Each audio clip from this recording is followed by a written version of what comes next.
Welcome to Chahal infotech. अब हम देखते हैं कि बिजनेस के लिए हम एक जीमेल आईडी कैसे बनाते हैं। उसके लिए हम सबसे पहले गूगल के अंदर क्रिएट अकाउंट पे क्लिक करेंगे। यहाँ पे हमें 3 ऑप्शन मिलते हैं, एक पर्सनल यूज़ के लिए, एक चाइल्ड के ऑप्शन के लिए और एक बिजनेस अकाउंट के लिए।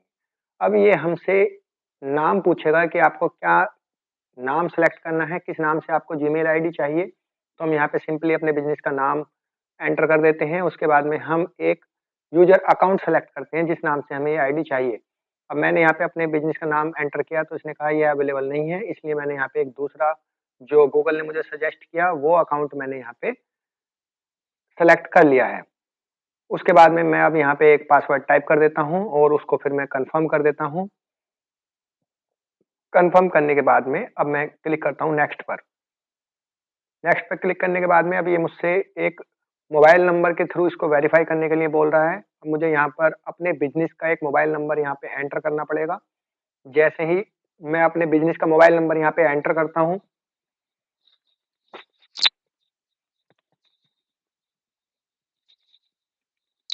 तो इसने मेरे बिज़नेस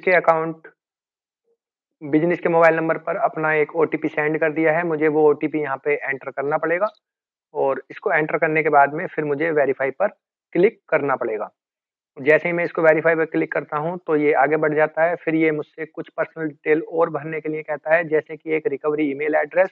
यदि मेरे अकाउंट में कोई प्रॉब्लम आती है तो फिर उस कंडीशन में मुझे पासवर्ड रीसेट करने में या फिर और भी इस तरीके की चीज़ें हैं उनको कंप्लीट करने में ये रिकवरी ईमेल एड्रेस जो है मुझे जो है हेल्प करेगा।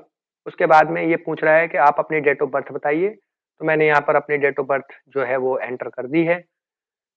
डेट ऑफ बर्थ को एंटर करने के बाद अब ये मुझसे पूछ रहा है कि आप जो है अपना जेंडर बताइए, आप मेल फीमेल, या फिर अगर आप नहीं भी बताना चाहते हैं तो नहीं भी बताना चाहें तो नहीं भी बताएंगे। और उसके बाद ये अपना टर्म्स एंड कंडीशन के लिए बोल रहा है कि आप हमारी टर्म्स एंड कंडीशन एक्सेप्ट कीजिए। मैंने एग्री पे क्लिक कर दिया है। एग्री पे क्लिक करने के बाद अब हम यहाँ से आगे बढ़ते हैं। आगे बढ़ने के बाद क्रोम के अंदर ये एक खास बात है कि यह आपको एक नए ईमेल एड्रेस के लिए एक नई आप प्रोफाइल भी बना के दे सकता है, यानी कि आपकी क्रोम की एक नई प्रोफाइल बना के दे देगा। जो नई क्रोम की प्रोफाइल है, अगर आप उसको रखना चाहते हैं तो आप जो है यहाँ से आप अपनी नई प्रोफाइल की थीम के लिए कलर कॉम्बिनेशन सेलेक्ट कर सकते हैं और उसके बाद में आप कंटिन्यू पे क्लिक कर सकते हैं। कंटिन्यू पे क्लिक करने के बाद ये आपसे बिजनेस का नाम पूछना चाहता है। आप अपना बिजनेस का नाम यहाँ पे बताइए। जो भी आपके बिज़नेस का नाम है, मैंने अपने बिज़नेस का नाम यहाँ पे एंटर कर दिया है और कंटिन्यू पे क्लिक कर दिया है। अब ये मेरे बिज़नेस की एक प्रोफ़ाइल क्रिएट कर रहा है। ये मुझसे पूछ रहा है कि आपका मेरा बिज़नेस सर्विस से संबंधित है, इसलिए मैंने सर्विस यहाँ पे सेलेक्ट कर लिया है। सर्विस सेलेक्ट करने के बाद में ये मेरे बिज़नेस की कैटेगरी को पूछ रहा है कि आप किस प्रकार का जो है बिज़नेस करते हैं, उसकी कैटेगरी के बारे में यहाँ पे डिफ़ाइन करिए। अब मेरा इंटरनेट से संबंधित काम है, तो मैं इंटरनेट से संबंधित सर्विस को यहाँ पर सेलेक्ट कर लेता हूँ। मेरा बिज़नेस है इंटरनेट मार्केटिंग सर्विस। मैंने इंटरनेट मार्केटिंग सर्विस यहाँ पे सेलेक्ट कर लिया है और नेक्स्ट पर क्लिक कर दिया है। अब यह उस एरिया के बारे में मुझसे पूछ रहा है जिस एरिया के अंदर मुझे काम करना है। यानी कि यदि मैं इंडिया के अंदर काम करना चाहता हूँ, बांग्लादेश के अंदर काम करना चाहता हूँ या फिर इंडिया के किस-किस स्टेट में काम करना चाहता हूँ, जहाँ-जहाँ भी मुझे अपना बिज़नेस करना है उसके बारे में ये लोकेशन मुझसे पूछ रहा है।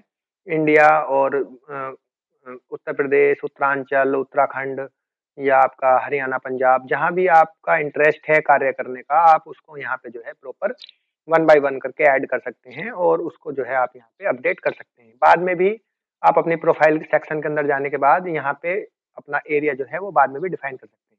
चलिए अब हमने नेक्स्ट पे क्लिक कर दिया है। नेक्स्ट पे क्लिक करने के बाद ये हमसे बिज़नेस प्रोफाइल के लिए एक मोबाइल नंबर पूछ रहा है। मैंने यहाँ पर अपना बिज़नेस का मोबाइल नंबर जो है वो एंटर कर दिया है।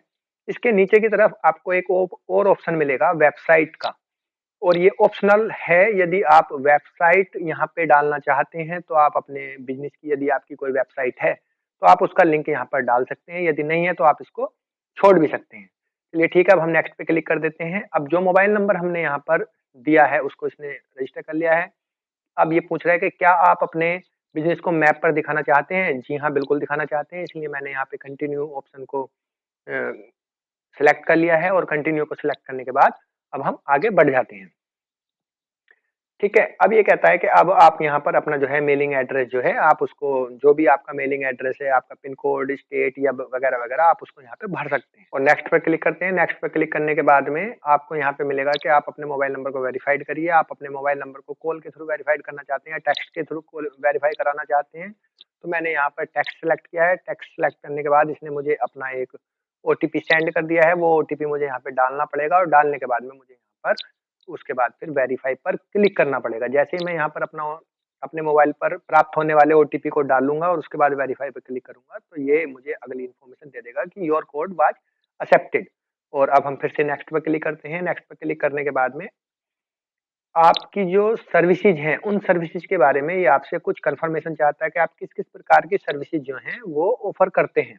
इसलिए अब मैं यहाँ पे एफिलिएटेड मार्केटिंग या बिज़नेस टू बिज़नेस या जो भी मेरे इंटरेस्ट की सर्विसेज हैं, मैं उनको सेलेक्ट कर लेता हूँ। यदि इस ऑप्शन के अंदर मुझे कुछ और सर्विसेज भी देखनी है, तो ये शो मोर का ऑप्शन है। शो मोर के ऑप्शन पर मैं क्लिक करता हूँ, तो गूगल के द्वारा सजेस्ट की गई जो बाकी की सर्विसेज हैं, वो भी मुझे यहाँ पे डिस्प्ले हो जाएँगी। अब इस तरह से जो भी मेरे इंटरेस्ट की सर्विसेज हैं, वो उनको मैं यहाँ पे सेलेक्ट कर लेता हूँ और सेलेक्ट करने के बाद में इसमें नीचे एक और ऑप्शन है, ऐड अनदर सर्विसेज। तो जो ये ऐड अनदर सर्विसेज वाला ऑप्शन है, इसके अंदर कोई ऐसी सर्विस जो ऊपर डिस्प्ले ना की गई हो, उसको मैं यहाँ पे ऐड कर सकता हूँ, अदरवाइज़ मैं इसको छोड़ देता हूँ और फिर नेक्स्ट पे क्लिक कर देता हूँ। ठीक है, नेक्स्ट पे क्लिक करने के बाद में इसने जो भी मेरी सर्विसेज थी, उन सारी सर्विसेज को नोट कर लिया है। अब ये मुझसे पूछ रहा है कि आप अपना जो बिज़नेस के जो आवर्स हैं, आप उन आवर्स को डिफाइन करिए कि आपका बिज़नेस कब-कब ओपन होता है और कब-कब ओपन नहीं होता है। तो संडे मैंने क्लोज़ रहने दिया है और बाकी 6 दिन Monday, Tuesday, Wednesday, Thursday, Friday और सैटरडे मैंने वो अपना बिज़नेस ओपन कर दिया है। लेकिन नेक्स्ट पे क्लिक करने के बाद ये नेक्स्ट को नहीं ले रहा है, क्योंकि यहाँ पर मुझे प्रॉपर अपने वर्किंग आवर जो है वो डिफाइन करने पड़ेंगे। जब आप इसमें टाइम सेलेक्ट करते हैं, तो इसके अंदर आपको 2 ऑप्शन मिलते हैं। पहला ऑप्शन आपको मिल जाता है कि आप जो हैं 24 घंटे आपका बिज़नेस यदि ओपन है, तो 24 घंटे आप इसमें सेलेक्ट कर सकते हैं, अदरवाइज़ फिर आपको इसमें टाइम जो है वो देना पड़ेगा।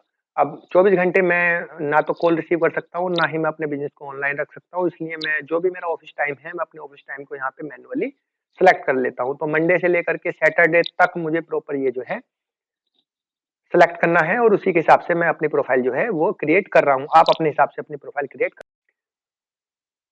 तो मंडे से लेकर के और फ्राइडे तक मेरा टाइमिंग जो है वो बिल्कुल सेम है, सुबह 9 बजे से लेके और शाम के 6 बजे तक का। लेकिन सैटरडे वाले केस में थोड़ा-सा अलग है। सैटरडे वाले केस में मैं सुबह 9 बजे अपना ऑफ़िस खोलता हूँ और उसके बाद में साढ़े 3 बजे तक ही मुझे वर्किंग करनी है। इसलिए मैं यहाँ पर जो है अपना वर्किंग वो लगभग साढ़े 3 बजे के आस-पास मैं अपना सेलेक्ट कर लेता हूँ। आप अपने हिसाब से जो भी आपका वर्किंग आवर है, आप अपने हिसाब से अपनी प्रोफ़ाइल को मैनेज कर सकते हैं। फिर हम नेक्स्ट पे क्लिक कर देते हैं। नेक्स्ट पे क्लिक करने के बाद में अब ये जो हमारा प्रोफ़ाइल है, ये अभी लगभग-लगभग कंप्लीट हो चुकी है, लेकिन इसमें एक चीज़ और आपको यहाँ पे ऐड करनी पड़ेगी कि आप अपने बिज़नेस के बारे में कुछ थोड़ा-सा डिस्क्रिप्शन जो है वो यहाँ पर लिख सकते हैं। जब गूगल सर्च के अंदर ये जाएगा, तो ये प्रॉपर्ली जो आपने अपना डिस्क्रिप्शन दिया है, ये वहाँ पर शो होगा। तो आप अपने हिसाब से जो है इसको मैनेज कर सकते हैं। अब आपको अपने ऑफ़िस के जो फ़ोटो हैं, वो यहाँ पे अपलोड करने होंगे यदि आप करना चाहते हैं। तो मैंने अपने ऑफ़िस की एक आउटर इमेज जो है, वो यहाँ पर ये मैंने सेलेक्ट कर ली है और सेलेक्ट करने के बाद में मैंने इसको जो है प्रॉपर यहाँ पे इंसर्ट कर दिया है। अपने ऑफ़िस की एक आउटर इमेज डालने के बाद में अभी मुझे एक इनर इमेज भी अपने ऑफ़िस की एंटर करनी है। तो मैं यहाँ पर एक अपनी इनर इमेज जो है, वो भी अपने ऑफ़िस की सेलेक्ट कर लेता हूँ और इसको मैं ऐड कर देता हूँ। तो इस तरीके से मैंने अपनी प्रोफ़ाइल के अंदर 2 फ़ोटो डाल दी हैं, एक आउटर फ़ोटो डाल दी है और एक इनर फ़ोटो अपने ऑफ़िस की डाल दी है। इसके बाद में अब हम फिर से नेक्स्ट पे क्लिक कर देते हैं और जैसे ही हम नेक्स्ट पे क्लिक करते हैं, तो आपका जो बिज़नेस है उसकी प्रोफ़ाइल यहाँ पे रजिस्टर हो चुकी है। गूगल उसको वेरीफ़ाई करेगी और वेरीफ़ाई करने के बाद इसको इंटरनेट पे दिखाएगी। अब आप यहाँ पे देख रहे हैं कि जितना एरिया आपने सेलेक्ट किया था इंडिया, तो वो सारे का सारा मैप के अंदर शो कर रहा है कि इतने एरिया के अंदर आप सर्विस दे सकते हैं और बाकी योर बिज़नेस ऑन गूगल, ये सारी सर्विसेज़ जो हैं, ये भी आप जो है अपने हिसाब से यहाँ पे मैनेज कर सकते हैं और बाकी चीज़ों में एडिट